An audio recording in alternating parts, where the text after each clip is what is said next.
সুপ্রিয় সুধী, মহাসড়কের মৃত্যু মিছিল বেড়েই চলেছে নাটোরে। প্রায় ঘটছে ছোট বড় দুর্ঘটনা, ঘটছে প্রাণহানির ঘটনা। আজও ঘটে গেল নাটোরের গুরুদাসপুর কাশিকাটা টোল প্লাজায় দাঁড়িয়ে থাকা এক ট্রাকের সাথে অপর ট্রাকের সংঘর্ষের ঘটনা।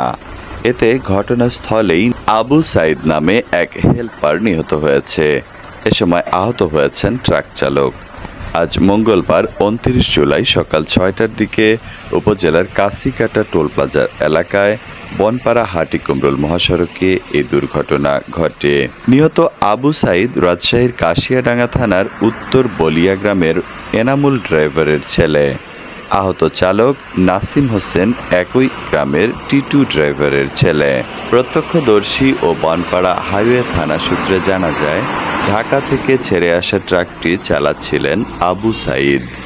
চালকের আসনের পাশেই ছিলেন নাসিম হোসেন। কাশিকাটা টোল প্লাজার পূর্ব পাশের সিরিয়ালের রড বোঝাই ট্রাকটি দাঁড়িয়েছিল।